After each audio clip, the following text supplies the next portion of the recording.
good to see everyone this evening. We're talking about something tonight that is often a dilemma in a family when a time of grief comes. And that is, what about the children? What would be reasonable for them to know? What would be unreasonable? What would be good for them to know about? What would be good for them to participate in? What would be good for them not to participate in?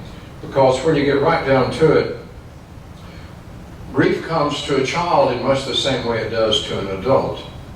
As I mentioned this morning, the lady who mentioned that her husband had left and she is there with 5 children. Those children will grieve. They will grieve in accordance to a great degree with their age.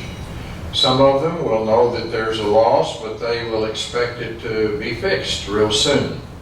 So if someone were to say, in case of a death, Grandma has gone, Grandma's gone now, then in all likelihood, they expect Grandma to come back at any particular time. Just have some folks come in, David. Good to see you all this evening. And so those children will grieve in proportion to what has been experienced by them. They will know that some things are different. They will not know how they're different. It will be interesting as to what degree Mother wants to shield them from what's really going on, or whether she wants to let them have some idea and sharing with their own grief. Will she choose to cry in front of them, or will she choose not to cry in front of them? And all these questions come up when it comes to children's grief. And to a great degree, we talked about the fact that we're not helpless, but when it comes to children, a whole lot of the calming of the waters has to do with our response to the situation in the presence of the children. It's they almost have to grieve the way they see us grieving. Now that's not the limit, that's true. But they tend to grieve as they see us grieving. You know, if someone has a death in the family and they absolutely fall apart, then you can only imagine how confused a child would be. Even a small child would be very, very confused. We're even convinced, at least I am, that animals will know when someone in the family is grieving. I've mentioned to you all before the family that lived next to us in Broken Arrow. Whenever the lady got cancer and was confined to her room, the little lapdog that had always loved her wouldn't even go into the room until she was gone. There have been other animals who will not leave the room. Even animals, interestingly enough, grieve in their own way. And if we know that animals grieve in their own way, then there's no surprise that we do. And one of the issues that families always have to deal with is rarely does anyone in the family grieve exactly the same way, get over it at exactly the same rate, need exactly the same thing to encourage working their way through the grief. And as a result, sometimes people get so frustrated with each other. And when children are standing by and they're seeing this going on, they don't understand why Daddy grieves differently than Mother, or why Grandma grieves differently than either one of them, and why Grandpa doesn't even seem to grieve at all. But in fact, he is. It's just hidden. And so children have to deal with that. So to a great degree, the calmness of the raging river for a child is dependent upon how the family handles it themselves. We talk about the fact that it is by faith and hard work that we reach the other shore, but we can rest assured that children grieve too.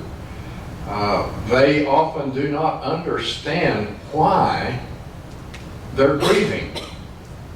Have you ever been a little bit ornery and started crying in front of a small child, maybe a baby? What do? They start crying too. They don't know why you're crying, but it seems It just seems to be the appropriate thing to do. And so they will start crying. And you can imagine how that if they see a lot of turmoil going on in a family, and they see different reactions, they don't know how to figure out what's going on with this person who's not having much reaction and this person who's having a great deal of reaction. And so it's a struggle for them.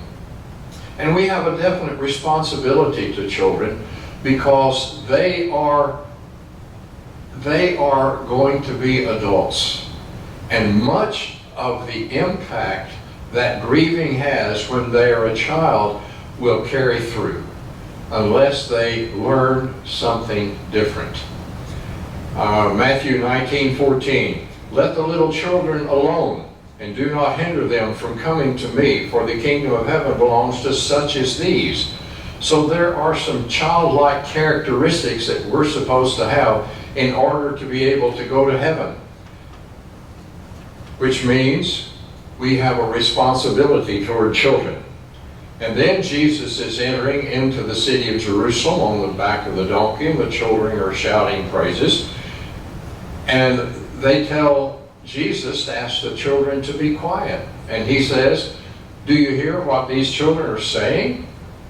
And Jesus said to them, yes, have you never read, out of the mouth of infants and nursing babies you have prepared praise for yourself? And then we look at this passage in Matthew 18, and this is an important passage in tonight's context. Truly I say to you, unless you're converted and become like children, you will not enter the kingdom of heaven. Whoever then humbles himself as this child, he is the greatest in the kingdom of heaven. And whoever receives one such a child in my name receives me. But whoever causes one of these little ones who believe in me to stumble, it would be better for him to have a heavy millstone hung around his neck and be drowned in the depth of the sea. We have a responsibility to help our children through the events of life. We have a responsibility to help them get through those events of life as reasonably healthy, spiritually, emotionally as we can. And that's not always easy, because if I'm used to grieving in a certain kind of way and I try to be a comfort to my child, I may find out that what I'm saying to my child doesn't really mean much of anything to them. So I have to be as benevolent to my children in their times of grief as I am to anybody else in the family who grieves differently than I do. Ephesians chapter 6 and verse 4. Fathers, do not provoke your children to anger, but bring them up in the discipline and the instruction of the Lord. I think included in this is helping children to get through the issues of life, whether it's bullying at school, whether it's the loss of a parent, whether it's the loss of a grandparent, the loss of a friend, the loss of a pet. But I think there is that responsibility that we adults have to help our children deal with loss. And not only survive it, but to come out on the other side of it as best they can, just like us, stronger and wiser than we were before.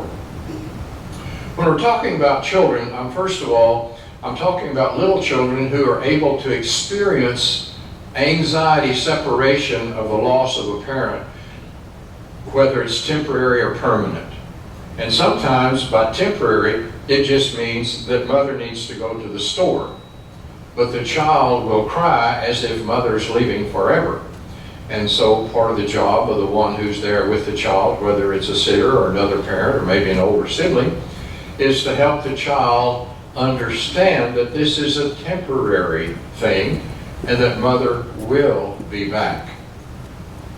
But you may have also picked upon what I have just said, to realize that when we continue to tell that child mother will be back, they begin to think that when a loss occurs, it is probably temporary.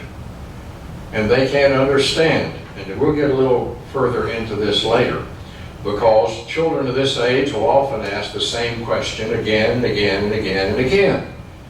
When will mother be back? When will mother be back? Well, she should be back in a few minutes. She's just gone to the grocery store. When will grandma be back? When will grandma be back? Well, grandma's not coming back. So the next question you hear is, when will Grandma be back? Because this is the world that they live in. They live in the world of the immediate.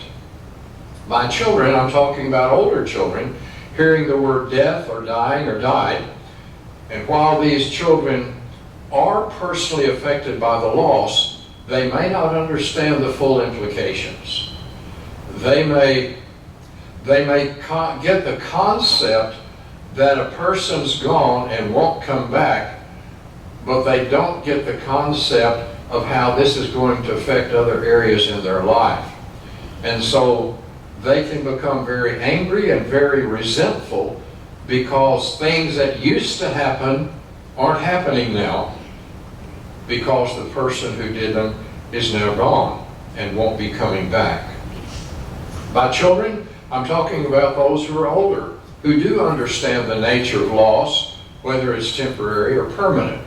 They are now old enough to understand that mother's gone to the grocery store and, Lord willing, and everything goes well, she'll be back in a very short period of time. Maybe longer than they want, because they may be hungry and they want something to eat now.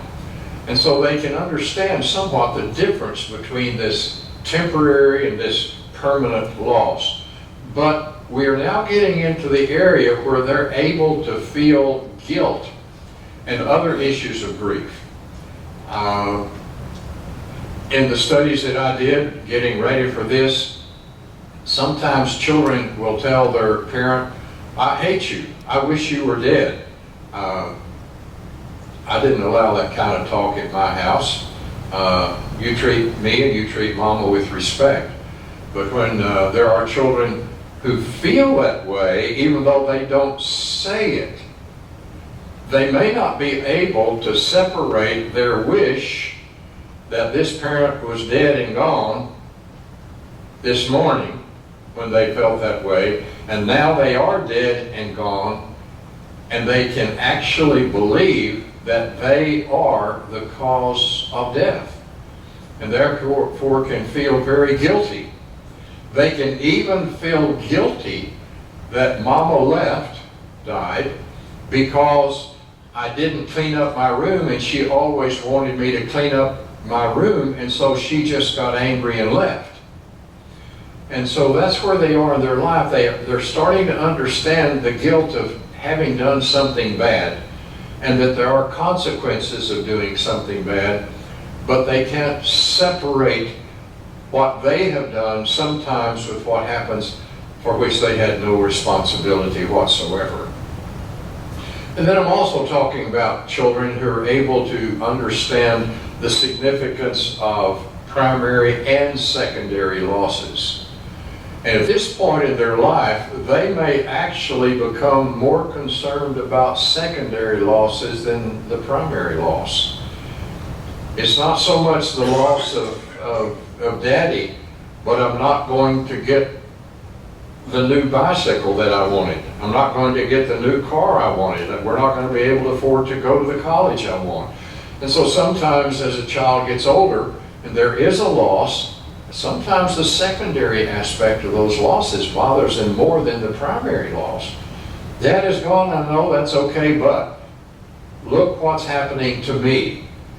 And when a child is at that point in life, they can become very, very angry at the person who died because of how it adversely affected them.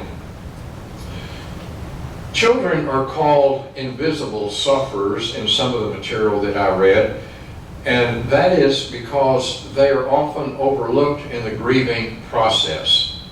Sometimes they're not only overlooked in the grieving process, they are actually excluded from the grieving process. Grandma Howell died, I think I was about 10. My folks had an aunt to come and stay with me while they went to the funeral. So I actually had no part in the family's grieving with Grandma. I don't remember seeing my mother grieve in particular about Grandma's death or my dad. I'm sure they did, but I was isolated from it. And as a result, I don't have that connection with her. I do remember Grandpa Hal's dying, and this is my first memory of a funeral. I remember that I and some cousins were sitting apparently on the front row, and we got to take a peek in the casket, but only a peek, a quick peek. And so what I'm talking about is many times children who are affected by this loss in their own way as much as anybody else, in their own way. They need to participate with the family in the process, not only of grieving, in my opinion, but also in the process of recovery. And I'll mention this 2 or 3 more times. A child needs to be included in that process unless somebody's hysterical. Now, if somebody is hysterical, it is not good for a child to see somebody in emotional hysteria. If there's been a major loss in the family, the one who needs to tell the child is the one closest to the child. And if that person is not able to keep themselves under reasonable control, I'm not talking about not crying. I'm not talking about that. I'm not talking about not telling how much it hurts. That's fine. These things are fine. But where there is just uncontrollable, and it's obvious to the child that things are out of control, then this, I'm going to use an expression I grew up with, and I beg your pardon if it offends, it'll scare the hound out of them. It'll really scare them, because they don't know how to react. They don't know what to do with this. Is this tragedy so bad that my world is going to be torn absolutely apart? I do know that there are people who will go into a type of hysteria at a significant loss. All I can say is get someone who's also close to the child to tell the child, and this person will have opportunity to calm down and talk with the child and visit with the child later about what happened. So sheltering them from the process often creates terrible imaginations in their own mind. Can you imagine what it would be like if the congregation here had the loss of someone and they were all talking about it over in the annex, and when you come in, suddenly everybody gets quiet? How would you feel? How would you feel? Well, that's how a child would feel. Kind of like, what did I do? Why am I not a part? What's going on? So they are often get overlooked, and they're often sheltered and protected from the process. What they don't understand, what we need to understand, is that children have to go through the process of grieving in order to get on the other side of it. Now, for a little child, you will find it probably frustrating. We'll talk about that as I get further into the thoughts for tonight. Because many children imagine things about death.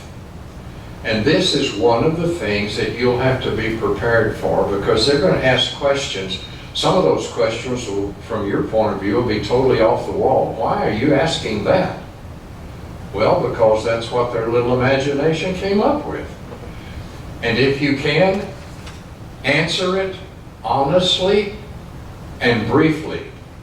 Don't answer a lot of questions they're not asking, because they want to know the answer to the question they're asking rather than all of the other information. That's just too much for them to wrestle with. They can only take in so much at a time. And this sometimes even applies to older children, because sometimes they have to hear your answer and they have to mull it over, digest it, so to speak, in order to get the full understanding of it, and then there will be other questions. Sometimes children will be more affected by loss than adults.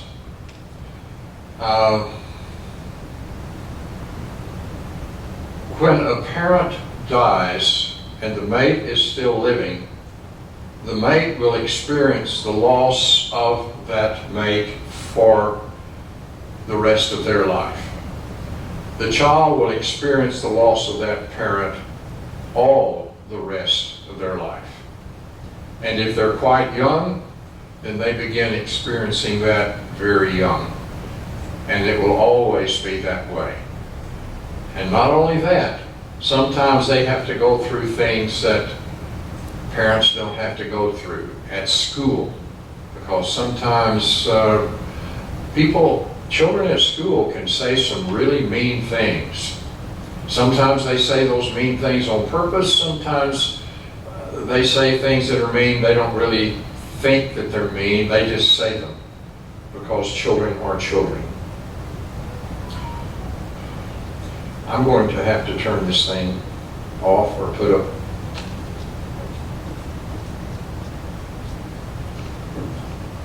put something on top of it. I'm getting text from somebody, and I will edit this out. So when it's on the internet, you won't see this. Children are curious and look for answers. Now, when a child is young, they can only understand concrete answers. They really do not understand abstract answers. They're not really able to grasp much the fact that we're made up of body and spirit and soul. And it's very difficult for them to understand how the soul lives on and the body doesn't. And there are some good books in how you can explain that to the best of your ability. But even then, sometimes the best thing to tell them is that, well, Daddy's heart quit working and his lungs stopped working, and so Daddy died. And they may have other questions. But remember, with the younger children especially, answer their questions honestly and briefly, and don't tell them things that are biblically false. Our world is full of telling people things that are biblically false. Since this is a presentation kind of thing, I'm curious, what would somebody tell a child to try to make them feel better that is biblically false?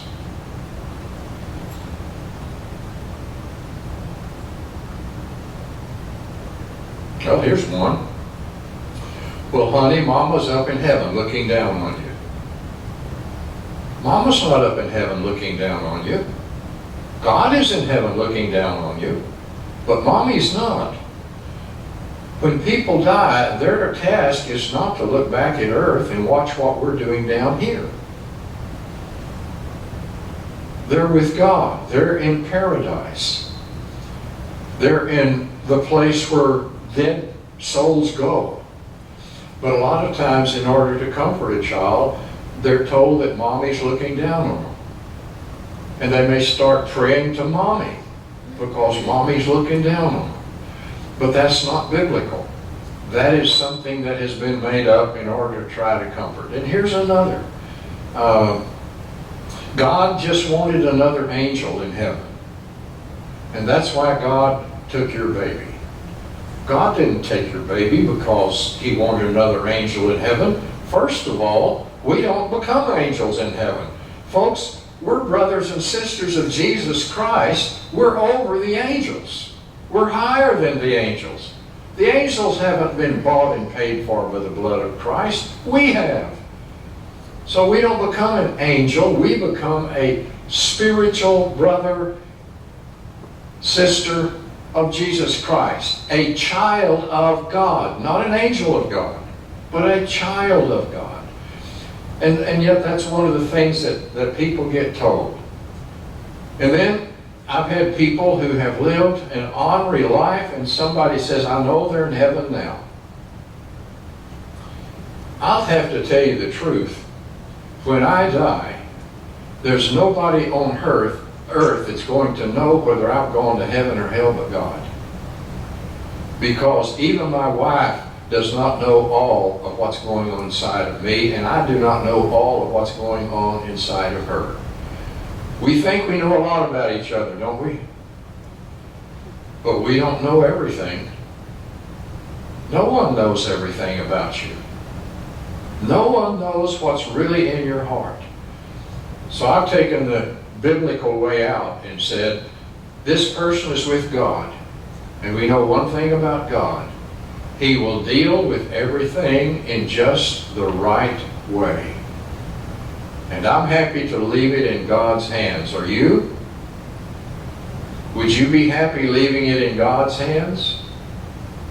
I think that would be a lot more biblically accurate than saying we know that somebody's in heaven or we know they're not. We just leave it in God's hands. Do not assume that older children who are quiet are fine, because they tend to talk more to their peers and to others than they do to their parents. One of the reasons is they do not have any idea on how to handle the parents' grief. I don't want to talk to mom and daddy about this, because all this is going to do is just make them cry. So parents need to be careful to give their children permission to talk to them and permission to cry, and sometimes even use an illustration. As an example, I might be able to say, well, honey, when my mama died, I really needed to talk to somebody about it, and I needed to hold somebody tight and cry and just tell them how much it hurt. Do you ever feel that way? If you do, and I'm around, you're welcome to come and I'll cry with you. Something of that nature. Sharing the grief. Sharing the grief. Being strong is good, but not always. I have been in rooms where the man or the woman was dying, terminal. And the people in the room were almost pretending as if everything was okay. And I've learned a long time ago in my hospital visitation to ask people to say, could I talk to you outside the room for just a moment? Yeah. Kind of like, what do you have in mind? And then I ask them how they're doing really. And I've seen a lot of tears. And I realize there are times when perhaps strangers are around or even good friends around that you'll want to be strong for the sake of the other person, and they'll be strong for you. But there's times when you need to let the people that you love know you're grieving, and they need to grieve with you. Because sometimes what they're grieving is their own death. And they're grieving leaving you, just like you're grieving losing them. So you may need to encourage your children to talk to some safe adult. And when I say safe adult, I'm talking about somebody who can help them through their grief. Somebody who has the wisdom to know how to talk to them. And even some good friends that you have confidence in, so they can talk to their peers about it. But I know there's a lot of parents who say, my children don't talk to me anymore. And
of loss.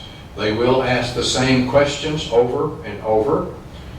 They will often have bursts of significant crying, and then the next 5 minutes will be playing with toys. Playing for little children is one way of dealing with grief. Grief is an emotional thing. Playing is a physical thing. And those of us who are adults have learned that when we are uptight emotionally, doing something with our hands, doing something physically often helps, because we kind of work it out. When I first started doing much marriage counseling, if I had 2 sessions in a day, I would have to go home and walk a mile because I'd have to walk it off. If I only had 1 session in a day, that's okay, no big deal. But if I had 2 in a day, I had to go walk it off. And so playing for children is walking it off, so to speak. So they will have an outburst of crying and sadness, and then perhaps get down off your lap and start playing with a favorite toy, as if everything is okay. And what they're doing is they're healing. They may regress. They may become irritable. They will probably have a lot of confusion because things aren't like they used to be. They're not like they used to be. Regression, they may go back to sucking their thumb. They may go back to bedwetting. They may start not talking like they didn't talk when they were young. They may even start babbling or doing baby talk by regressing, because that's when they were safe. So if I can go back to the time when I was safe, everything will be okay. It doesn't work, and it frustrates adults, but sometimes that's what's actually going on. Honest, brief answers, reassurance, especially for the young age, holding them, reassuring them, giving them affection, having a constant routine, playing with them. Remember, that's part of their healing process. Playing with them can help all of this, because sometimes when you're playing with a small child, they will think of questions and ask you questions that's been on their mind because they are in a comfortable setting playing games with you. Children ages 4 through 7, they may see death as reversible if they're not mature enough to see it as permanent. They may believe that they've had some part in causing a death. Now, the little bitty ones will rarely think of that. But when they get old enough to say inside or outside, my mother, I'm sure Mother didn't curse Grandma, but Mother did get behind the door and say every bad word she could think of one time when Grandma and my mother had a conflict. So Mama knew some bad words, I don't know how many, probably not many, but she got behind the door and said them all at Grandma. Well, had something happened to Grandma shortly after that, there's a good possibility my mother would have felt guilty for having these thoughts about her.